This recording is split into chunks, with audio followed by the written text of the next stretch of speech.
अस्सलाम वालेकुम। अॼु वरी हे हिकिड़ी ग़रीब न्याणी जी शादीअ लाइ कुझु सामान जमा कयो आहे। 3 तारीख़ 3 फरवरी मंझंदि जो मूंखे रिक्वेस्ट आई ऐं 6 तारीख़ शादी आहे। हाणे तव्हां सोचो त एतिरो जल्दी में छा थो थी सघे, यानी जिन माण्हुनि सां मां कॉन्टेक्ट करे कुझु न कुझु जमा कंदी आहियां उहो बि थोरो मुश्किल थी वियो। सो पोइ बि बहरहाल जेको कुझु मूंखां थी सघियो आहे तव्हां सभिनी सां शेयर कयां थी। तव्हां सभिनीनि खे बि इहो आइडिया हुजे त एमरजेंसी में बि कुझु न कुझु मदद कंहिंजी करे थी सघिजे। ऐं अल्हम्दुलिल्लाह कपिड़ा जेके हूंदा आहिनि मां हमेशह वठी रखंदी आहियां। जॾहिं बि गुंजाइश हूंदी आहे चैरिटी जा पैसा जमा थींदा आहिनि, कुझु पंहिंजा विझी ऐं कुझु जोड़ा कपिड़नि जा हमेशह मां अरेंज करे रखंदी आहियां।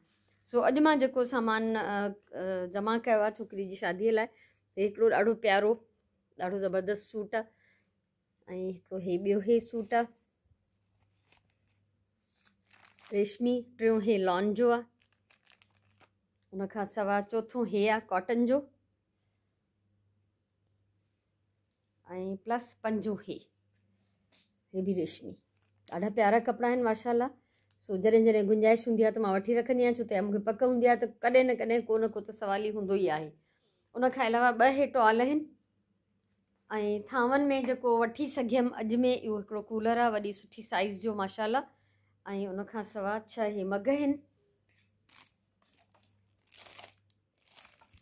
ऐं 6 प्यालियूं ऐं हिकिड़ो प्यालो। इहो सेट आहे आइसक्रीम सेट, फ्रूट सेट जेको बि चऊं, ऐं 3 बास्केट्स जो सेट आहे। 6 हिन स्टील जा गिलास ऐं हे बॉक्सिस सिंपल नंढा पर इहे हिकिड़ी यूज़फुल शइ आहे।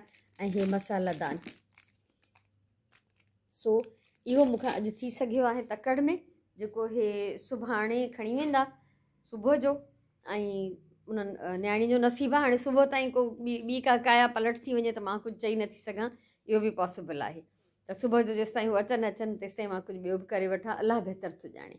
सो 5 वॻा 2 टॉल ऐं कुझु थोरा घणा थांव इहो मां अरेंज कयो आहे। ऐं कोशिशि कयो तव्हां बि त जेतिरो थी सघेव, कंहिंजी चवंदा आहिनि उठ तां विञणी लथी बि भली, यानी मामूली ॿार बि कंहिंजो घटि थी वञे त तॾहिं बि कंहिंजो न कंहिंजो फ़ाइदो थी वेंदो। मिसकिन हिकिड़ी माई आहे माण्हुनि जे घरनि में कमु कंदी आहे त हे बसि कंहिं चयो मूंखे, अच्छा हीअ ट्रे बि आहे, इहा मां मैंशन करणु विसरी वई आहियां। प्लास्टिक जी हिकिड़ी ट्रे वरिती आहे वॾी साइज़ जी। त ज़ाहिर ॿियनि घरनि में कमु करे थी, किथां न किथां का न का हेल्प हुनखे ॿी बि मिलंदी। अलाह कंदो, दुआ आहे मुंहिंजी त हुन न्याणी जे नसीब में हुनखे आसानी थी वञे, सहूलियत थी वञे।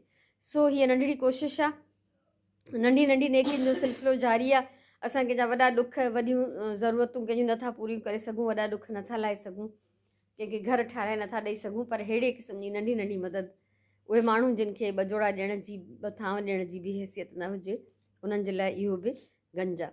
सो बसि तव्हां सां शेयर करण जो मतिलबु इहो आहे त जेतिरो थी सघे त कोशिशि कयो पंहिंजे सराउंडिंग में, जंहिंजी जेतिरी हेल्प थी सघे त गॾिजी सॾिजी कयो। हे बि कंहिं हिक जे तरफ़ां न आहे, हे बि कुझु माण्हुनि जो हिन में कंट्रीब्यूशन आहे बहरहाल।